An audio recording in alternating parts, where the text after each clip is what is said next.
In episode 5, we exposed a lie. The scroll of Enoch claims angels had physical relationships with human women to birth the Nephilim giants. The lie? Mainstream scholars argue this directly contradicts canonical teachings. Result: canonical teachings confirm that angels had physical relationships with human women to birth the Nephilim giants. Let's begin tonight by reading Genesis 6 verse 2 as it should be read. Genesis 6 verse 2.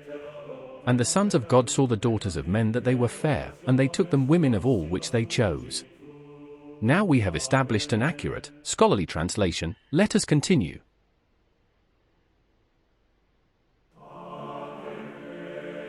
What if I told you that one of the most explosive, controversial books in human history was hidden in plain sight for over 1,000 years, guarded not by secret societies, but by the devout scribes of the Ethiopian highlands? We're talking about the Scroll of Enoch. In the West, it's a footnote, a lost book. But in the Ethiopian Orthodox Tewahedo Church, the Eritrean Orthodox Tewahedo Church, and the Beta Israel, or Ethiopian Jewish community, it is scripture. It's part of the canon. It's the lens through which they see the war between the divine and the corrupted. The world knows the Book of Enoch from the broken fragments found in the Qumran caves, the Dead Sea Scrolls. We see the Aramaic ink on goatskin, dating back to 200 BCE, sitting right next to the books of Genesis and Psalms. To the Essenes, this wasn't fringe. It was essential reading. Furthermore, it is historically true that Jesus and the apostles were familiar with 1 Enoch and heavily influenced by its ideas. Yes, Jesus and the apostles read it. But when the text moved into the Mediterranean, it was translated into Greek. And then, it vanished from the West. Councils debated it, leaders silenced it, and eventually, the Greek scrolls turned to dust or were destroyed. The West forgot Enoch. But the Aksumite Empire in Africa? They chose to remember. Between the 4th and 6th centuries, Ethiopian scholars took those Greek manuscripts and translated them into Gay years. While Europe moved on, these scribes committed the text to the Ethiopian landscape. They preserved the Scroll of the Watchers, the chilling account of the fallen angels who descended to Mount Hermon. Why does this matter? Because the Gay Years text isn't just a story, it's a warning.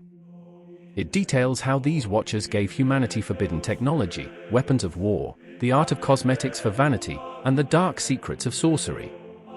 These angels bred with humans, creating the Nephilim, the hybrid giants that shook the foundations of the early world. When we compare the 1917 JPS Hebrew Bible or the 1560 Geneva Bible to the Ethiopian manuscripts, we see a massive gap. Western Bibles left the watchers in the shadows of folklore. Ethiopia kept them in the light of the canon.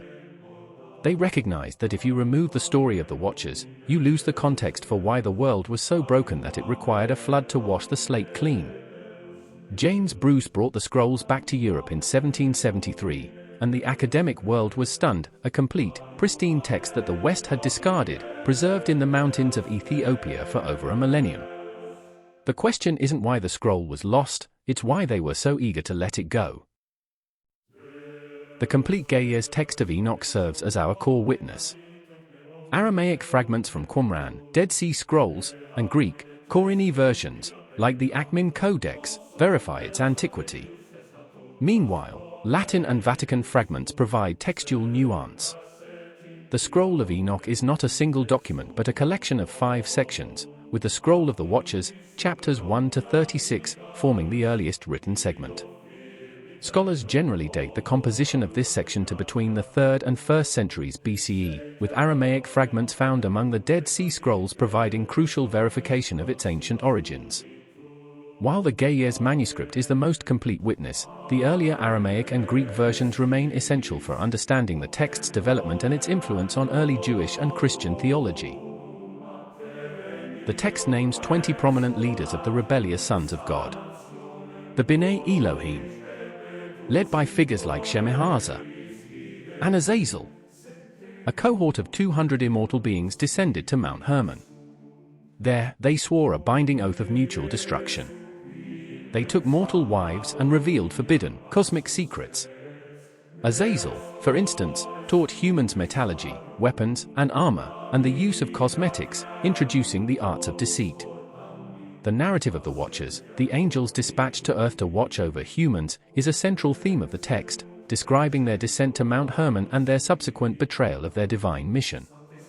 The text portrays of how these beings introduced advanced technologies that fostered human violence and deceit. From this unnatural union rose the Nephilim, often translated as giants. The Nephilim consumed the labor and resources of mankind. When humanity could no longer sustain them, the giants turned to violence. They began to devour human flesh and consume one another. The Nephilim giants born from these illicit unions are characterized by their insatiable appetites and their role in creating chaos, which eventually prompts divine intervention and the Great Flood to cleanse the earth of their corrupting presence. During the aftermath, the archangel Uriel was sent to warn Noah of the impending doom. The Greek and Aramaic fragments, alongside the gay years, outline the binding of the Watchers in the deep earth. They reveal how the giants were destroyed in great wars that eventually culminated in the Great Flood. Recap. Core witness. The Gay Years text serves as the most complete version, while Aramaic fragments from Qumran confirm its ancient, original language roots.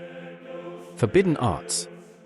Samyaza and associates, such as Azazel, taught humans various technologies and arts, including metallurgy, cosmetics, and sorcery, which were intended to corrupt mankind. Giant sizes. Incredible sizes reported in some versions are often considered hyperbolic or the result of scribal corruption rather than literal descriptions. Divine punishment. Raphael binds Azazel and casts him into the darkness of the Dudale desert until the day of judgment. Michael binds Samyaza and his associates in the valleys of the earth. Gabriel is sent by God to incite the giants to go to war against each other so they destroy themselves in a great civil war. Uriel is sent to Noah to warn Noah of the impending flood and teach him how to survive it. We have followed the order of the fathers through the eyes of the keepers of the mountains. Join us next time as we unroll the next scroll. Peace be with you.